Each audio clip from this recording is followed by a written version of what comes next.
So ito na mga panalo yung sinasabi ko after ng magpalit ng mga aftermarket na exhaust.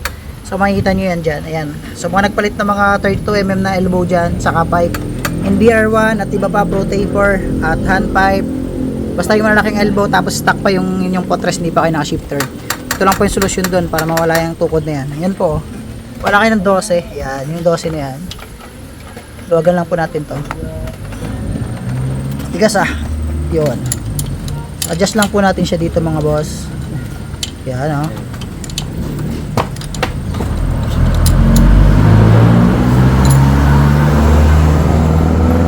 adjust nyo lang yan mga bossing.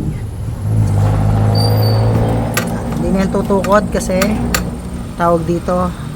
Na-adjust natin dito. Tapos alisin din natin to. Yan. Diyan lang adjustan nyo mga boss. Huwag nyo kalimutan. So kakalasin din natin to. Itong part na to. Yan. I-adjust natin ng maayos. Para lumayo po ito, yan, nalagatok na yan para matanggal ninyo. So ganun lang po kadali yun. Let's go, panggasin natin yun.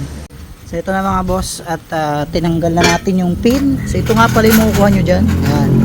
So dito nakalagay yan, ayun yan. So kita nyo naman lumalagotok pa, diba? Okay, dito na tayo. Tulak nyo lang tong pin. Yan, may washer yan. Huwag nyo kalimutan ibalik. Yan, natanggal na natin. Adjust natin yung 12 na to. Yes, yan, pataas. So yan lalayo na yan mga boss. Yun kita nyo mga boss, umangat na. So hindi na yan tatama. Sobra ata, ayusin natin. Sobrahan.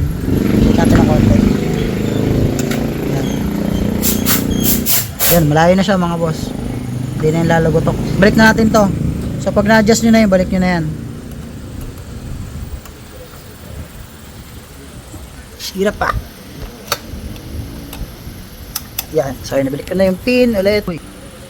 Hirap pag ikaw din ang videographer, ikaw din ang gumagawa. Yan ang i-adjust nyo mga boss. Para mayroon kayong idea pag nagkabit kayo ng tambucho. Babalik nyo yung pin, huwag nyo kalimutan. Importante yung pin na yan. Baka matanggal, wala kayong preno.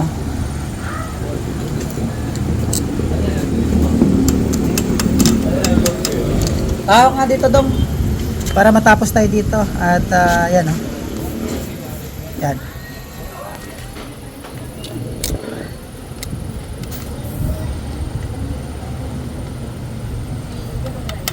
Huwag nyo kalimutan yung mga boss, napaka-importante ng pin na yan. Pag nahulog kasi yan ay pwede kayo mawala ng preno.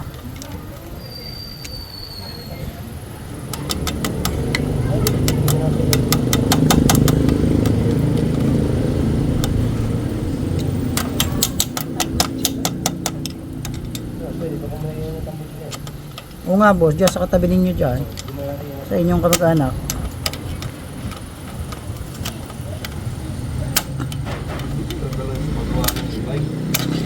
Yan. Okay, kita nyo na ulit yung 12. Napanood tayo yung e-bike. Tingin daw tayo ng e-bike. Titingin lang. Tingin naman kasi hindi nagawa. By order sa atin yung mga piyesa na ganyan boss. Yan. Nahigpit na yung ating 12 na yan. Yan, kita nyo to. Yan. So makita nyo dito mga boss, nagkaroon na siya ng gap. Hindi na siya tumutukod. Hindi na lumalagotok. So ganun po ang solusyon pag nagkabit kayo ng tambutso ng malalaking elbow aftermarket. Kung kayo po ay nakastock pa ng footrest so hindi pa kayo naka-shifter. So yun mga boss. Tapos na itong ating installation ng pipe. So nakita nyo naman, hindi siya tawag dito, hindi siya lumalagotok. So na-adjust natin ng maayos. Siyempre pagkatapos niyan, hindi nagtatapos doon. Kailangan on yung susi. Check nyo kung gumagana pa ba yung brake light switch. Ayun, nakita nyo naman gumagana pa siya mga idol. So dapat check nyo yun after nyo mag-adjust dito. So ilang mga panalo, sana may nakuha kayo dito sa ating mixing vlog. Pag nagpalit kayo ng pipe, adjust nyo yung dito sa may brake master pump yan, tornilyo na yan. Okay, yun lang mga boss, salamat.